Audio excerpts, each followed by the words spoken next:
大家好，我是 Roland。你有没有注意过，很多新加坡华族打工人的薪水里，每个月都会有一笔很小的捐款，叫华住会月捐，金额真的不大。有人每个月0.50元，有人1元、2元，收入超过7500元的，每个月3元。平时这笔钱小到很多人不会特别留意，可是，一旦传出华住会考虑上调月捐，问题马上就来了。为什么要多捐？钱不够用了吗？这笔钱到底去了哪里？如果新加坡福利越来越需要普通人一起承担，那到底是合理回馈社会，还是又给打工人增加负担？这期视频我们就不只讲华住会是什么，也不只讲几元钱该不该捐。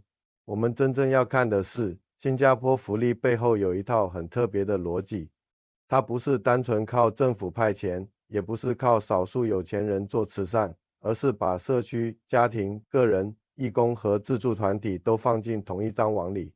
所以今天真正的问题是，当弱势家庭的孩子需要更多帮助，当福利项目越做越深，成本越来越高，这笔钱最后到底应该由谁来买单？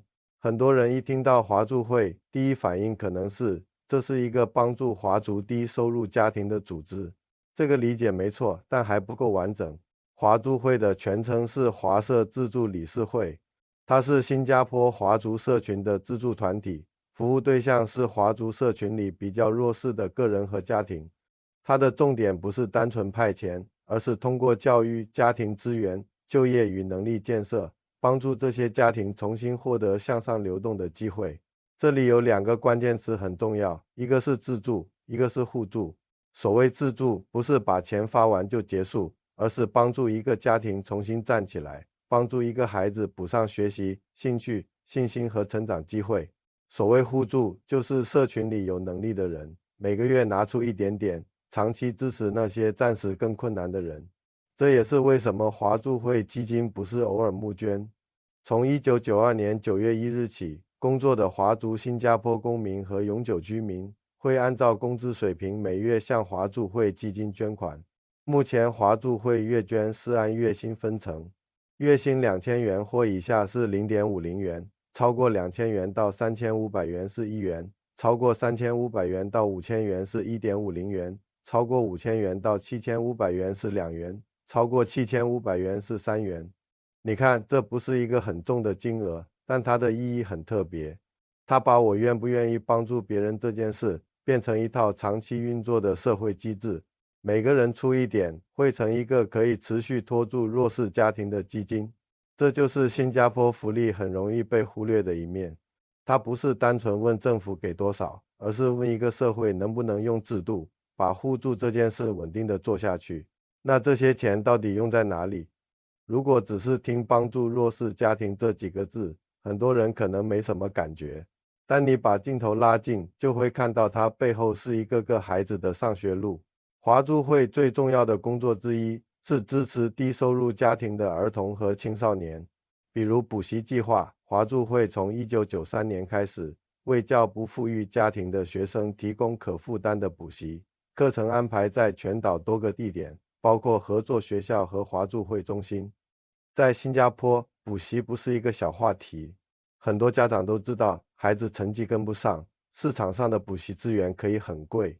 中高收入家庭也许还能想办法找补习、找兴趣班、找额外资源，但低收入家庭的孩子怎么办？很多时候，他们不是不努力，而是选择太少。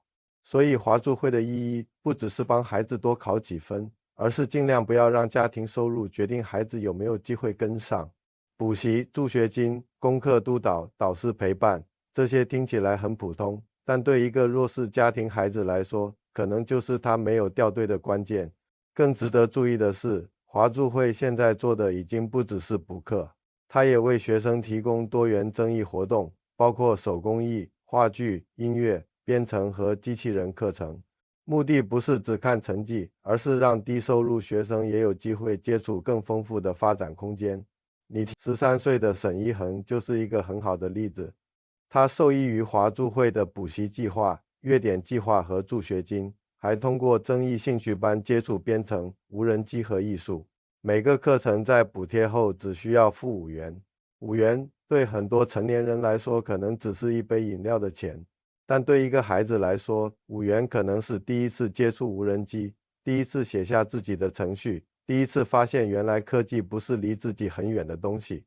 沈一恒说，这些兴趣班让他能够接触科技相关领域，而现在科技发展很快，未来也比较容易就业。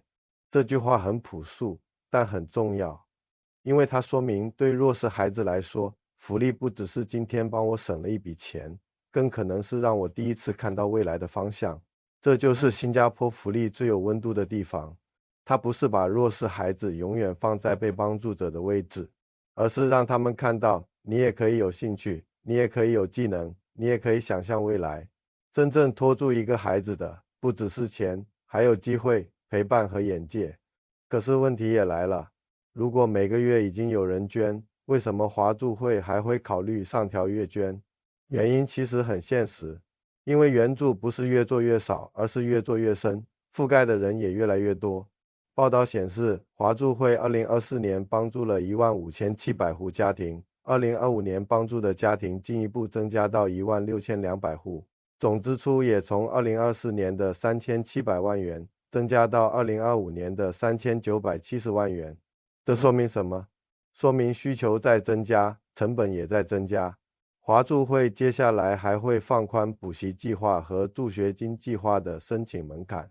从2027年起，家庭每月总收入门槛将从不超过4800元提高到5300元，家庭人均月收入标准也将从1400元调整到2000元。预计受惠家庭会增加到大约17000户。这背后有一个很值得注意的信号，需要帮助的人不一定只是最贫困的一小群家庭。随着生活成本、教育成本和家庭压力上升，越来越多夹在中间的家庭也可能需要某种资源。报道还提到，华助会2025年提供了26000个补习与增益课程名额，9600次家庭资源服务，并向12530名学生发放助学金。这些项目加起来已经不是简单发一笔钱那么容易，它包括补习老师、课程场地、学生跟进、家庭援助、导师计划、兴趣发展、社交情绪学习。你要真正帮一个孩子，不可能只看考试成绩，也不能只在他最困难的时候出现一次。所以我们要承认一个现实，好的福利一定不便宜。如果福利只是短期救急，成本看起来会低一点。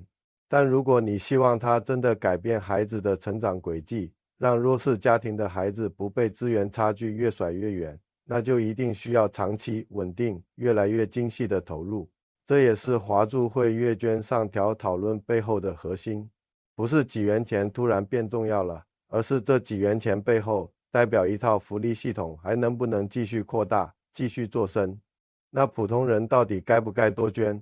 这个问题不能简单回答应该或不应该，因为两边的感受都是真实的。对受助家庭来说，这笔钱可能真的很重要。比如单亲父亲欧阳明，今年49岁，是一名厨师。他的2个孩子分别是11岁和12岁，都受益于华助会的助学金和补习计划。对他来说，华助会的援助不是抽象的福利政策，而是孩子每天能不能继续学习，家庭压力能不能稍微减轻一点。所以他支持月捐额上调，因为这能帮助更多像他这样的低收入家庭。可是对普通打工人来说，感受也不能被忽视。现在生活成本并不低，很多人自己也要供房、养家、照顾父母、准备孩子教育费，哪怕每个月只是多几元，只要他从工资里扣出去，公众就有权利问清楚为什么要调，调多少，谁需要多承担，低收入者会不会也被影响，钱用的够不够透明。面对华助会可能调整较高收入公众的月捐，有受访者表示可以接受。比如一名52岁的工程师李先生，收入超过7500元，目前每月自动捐3元。他说，如果未来每月多捐3元，他个人觉得没问题，因为可以回馈社会，但最多只能接受调高1倍。还有一位46岁的张念端，中学时期曾经受惠于华助会津贴补习班，现在他是一名营销员，他也表示可以接受月捐额调高。他觉得自己如今有能力了，在能力范围内回馈社会是合理的。这几个受访者的态度，其实很能说明新加坡式互助的一个核心逻辑。今天有人帮你，明天你有能力了，再去帮别人。我觉得这里最关键的，不是大家愿不愿意多出几元，而是这套互助机制要让人觉得公平。什么叫公平？不是每个人出一样多，而是有能力的人多承担一点，收入低的人不要被压得更重。不是要求大家无条件支持，而是要让公众知道钱去了哪里，帮到了谁，产生了什么效果。新加坡福利最现实的地方就在这里，它不是把责任全部推给政府，也不是把压力全部交给个人，而是在不同层级之间分担。政府有政府的角色，社区有社区的角色，自助团体有自助团体的角色，普通人也有普通人的角色。只要这个分担是透明的、分层的、可解释的，很多人其实愿意支持。因为大家真正想知道的，不是我为什么少了几元钱，而是这几元钱有没有真的拖住需要帮助的人。所以回到标题，新加坡福利要靠谁买单？答案可能不是一个人，也不是一个机构，而是整个社会共同买单。